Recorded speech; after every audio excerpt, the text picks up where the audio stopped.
So you want to go on a cruise. Well, there's several things you got to do up front before you ever get that chance to get on the cruise ship. This is Daryl And Aaron on Cruising with D&E. Let's go ahead and jump right into it. Now, obviously, first you got to research the cruise and try to figure out what cruise line, what ship, what are some of the other things you got to think about there? What dates were you thinking about? What ports of call? Yeah, all that has a big impact on which ship, which cruise line, and which ship, and where the ports of call are going to be. And then, of course, your budget and meeting your schedule. So as you're researching your cruise, you'll see a cost there per stateroom for each night. That is not the real or true cost. That's just the beginning, and it basically helps you narrow down which ship and which line you want to go on. So it gives you an estimate, an idea of the roundabout cost, but that isn't your true cost. Right. So this is basically what we call the base cost, and that's a good number. But then we actually have a video kind of breaks down all of the different costs that'll impact you, and we put a link down for that below. Check it out. All right, so you've honed in and you've picked out your actual cruise you want to go on and the exact date. Your next step is either put a deposit down or pay it in full. Yeah, so we actually have a cruise in 2026 that we wanted to go ahead and secure the balcony room that we wanted. It would have a great view as you're out there on the Alaska cruise. We put a deposit down, so that room is in our name. Nobody else can take it. And we'll pay it off, obviously, as we get closer to the cruise. But most importantly, we got that set in place with that deposit. Right, and it gives we do use a travel agent. And whether you use a travel agent or not, you can, if you just put a deposit down and don't pay it in full, if that rate goes down, you can cancel it and rebook that same stateroom and save some money. Yeah, so like Aaron said, we do use a travel agent, and there's a number of advantages kind of to doing that. And number one is it doesn't cost you anything, but they have access to different kinds of discounts and deals that the regular public may not have access to. Absolutely. Like you said, like Daryl said, they get their money through the cruise line, and they can find things. And sometimes you get on board and actually have credits thanks to them.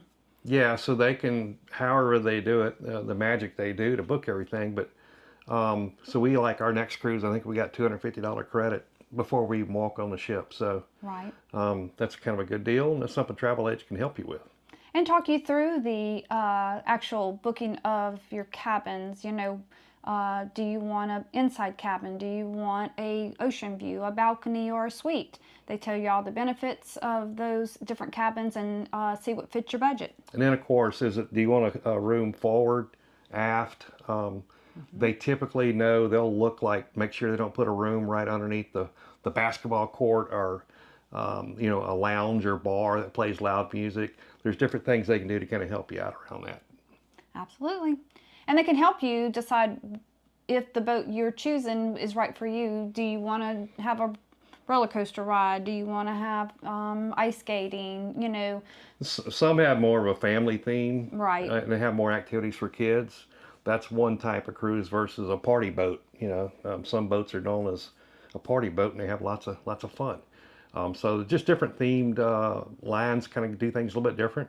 Yeah, so they have different themes, kind of who they really cater to. Cater to is a good word, yeah. So those are some benefits of having a travel agent. Yep. So, and we highly recommend it. Definitely want to complete your online check-in. You'll have your initial where you can stay up till midnight if you choose to get an early boarding time, and there'll be things you have to enter in your information, take a mugshot of yourself and things like that. But then also, sometimes cruise lines have you do some things on the day or a couple of days prior to boarding the ship, like a questionnaire for health reasons or safety briefing. Yeah, is this where you also let them know, like if you need an extension cord for a CPAP machine? And that would be, as soon as you book, you can actually do that. Or if you have certain dietary needs or allergies and stuff like that, this is probably where you would do that. In the check-in, definitely. Some cruise lines do provide the distilled water and the extension cord, some just the distilled water. So make sure you check with the cruise line for that information. Yep. But yeah, so definitely any information you need to give around health, allergies, and things of that nature, you can go ahead and plug them in when you do this online check-in. Now Okay. the question is, do you stay up until midnight the morning that you can check in Well, on your cruise? why would you want to do that? To get on the ship early, they have their tiers. The people The that loyalty, the they're going to get loyalty, to go they're first. first. Suites. But then when you come to us who Us do ordinary regular people. cabins, we're last. But we have never. I have stayed up every cruise until midnight to check Daryl and I in, and we've gotten on the boat no later than 11:30, 30, yeah. 11:30 each time. So. And here's the deal. Look, you're paying your good earned money to go on this cruise. And why would you want to wait and put off a couple hours when you can go ahead and board, explore the ship, do all those things, hit the buffet for some lunch? So might as well go ahead and get up early or at midnight, make that call, get on that check-in. You can get in before 12:30, 1:30, maybe 2 o'clock. So it does help out tremendously with your cruise experience. I agree. Now, once you've pretty much got set on your cruise, you'll want to go ahead and download the Cruise Line app as soon as you can because it has some valuable information. Right. We do highly recommend that you download the app as soon as you book your cruise. They have, oh my goodness, the amount of information you can get is great. Doesn't give you full access to the entire, sometimes booking of different things like restaurants and shows. Sometimes it does. So it just depends on your cruise line. But you can go ahead and study your deck plans, get to know that boat before you get on. Yeah, and you can do that. There's an online app as well. Nevertheless, you can go and you look at all the possible excursions that are offered by the ship, by the cruise line. Just so lots of good information, the itinerary, where your ports of call at, just all that kind of stuff is just good knowledge to have. Yep. What restaurants are complimentary? Which Versus ones are special. specialty dining? A lot of the entertainment will be on there. So although sometimes you can't book it, you can get all the information, and that way you're ready when you board.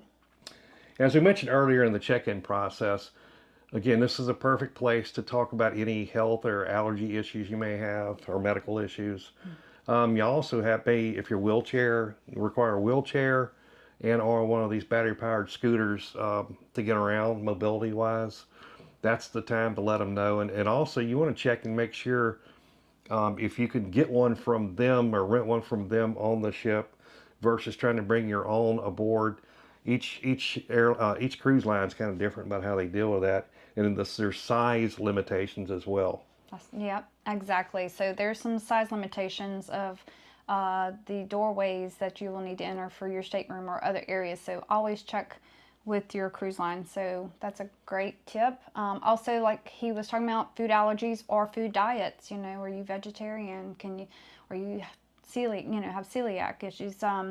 They want to make this cruise efficient for you as far as enjoying the entertainment, but they are serious about your health issues. So they will listen and document everything that you want for food allergies. And again, around allergies in specific is any restaurant you go to, the waiters, they really cater to you. They want you to enjoy the meal and all that. So anything like that, any kind of diet you may have, whether it's carnivore, you have peanut allergies, whatever, just let the waiters know and they can point you in the right direction to keep you safe and healthy.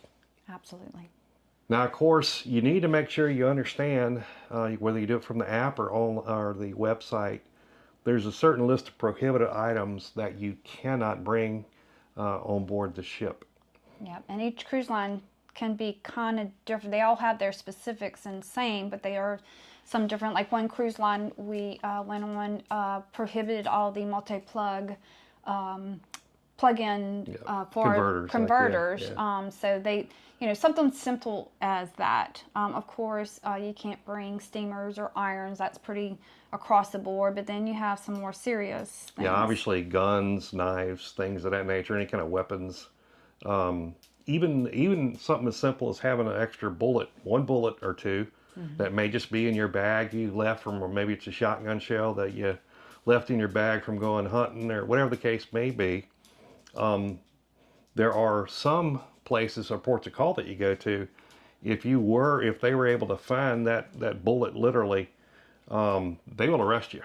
And that's happened a couple times here over the last number of months that we saw, and I think it was in Turks and Caicos. Maybe so. I'm not sure. I'm not sure. I don't remember. But nevertheless, Americans got arrested. It took a couple weeks before they could actually get set free. So not only the cruise line, but the ports of call that you go to, they have different laws and different regulations, and just kind of make sure you understand it and don't bring stuff you don't need to bring. And then it does include drugs of any kind of sort as well. So, anything prescription you bring, make sure it's in a prescription bottle. Absolutely. The one thing that keeps popping up on all my news feeds is CBD gummies or oils. It may be legal in your state, but it's still not legal federally. And there are some consequences, good and bad, lenient and strong, depending on what they find. Yeah, and again, don't try to trick the system. If you try to come through where you're boarding the ship, or maybe you're boarding the ship after a port of call and you bought something out in Mexico or the island, wherever that destination was, and it's something that's not legal, you should be very careful. There are drug dogs that are sniffing all your stuff, and it's kind of random, but don't take a chance because the last thing you want to do is be in a foreign country and get arrested for something you thought you could smuggle on the ship. So just be smart. One of the fun tips, I think, is join a Facebook group specifically for your cruise. If you get on Facebook and you put in not only the cruise line, but the actual name of your ship and the actual date you're going on, you will find a Facebook page. And normally they're private, so you have to ask to be able to join.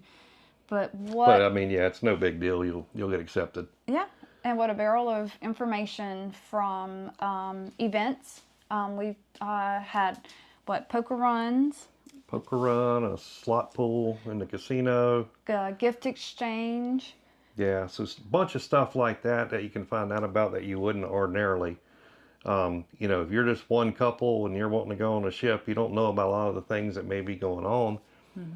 Check out that Facebook group. You can learn a heck of a lot of information, even about the restaurants, about the ports of call. That was one thing we discovered through the Facebook group about instead of trying to go and spend a bunch of money on a excursion. Yeah, we got the golf cart. Mm-hmm. That's a great tip. That was one of my most memorable favorite excursions that we kind of did on our own. And on a different island, we decided to do our own thing and do a walking tour, and we walked quite a few miles. Yep. But again, thanks to this Facebook group and people who've already been on the ship before, maybe have some insights. They do meet and greets if you want to get to know some couples better. So lots of different information, great information on those Facebook posts. Yeah, like in the meet and greet, they actually invited all the leadership of the cruise boat. Yes. And they got introduced, in front of us as well. So that was kind of cool. Nevertheless, check out the Facebook group. A lot of funny stuff, a lot of good information you can find out. And I guarantee you there's a Facebook page out there for your ship and your cruise. Now, an important point also is when you think about your luggage, what you're going to check in versus your carry-on luggage. And I mean luggage and or backpack, whatever you use to bring your own board stuff. And there's an important reason why. So your luggage that's going to get checked in, you're going to print out, the luggage tags beforehand, connect them and all that. Then when you're getting ready to board, you actually turn that luggage over to a porter. Right. And the porter, he arranges, it goes, throughout the rest of the day, your bags are going onto the ship, and then staff on the ship are going to be putting the bags out by your room. Mm-hmm. But it may be 8 p.m. or later before you actually get your bags or your luggage, right? So what you carry on is going to be what you absolutely have to have for that night. Right. And, we're talking about your medications, your CPAP machine, anything like that, your documentation.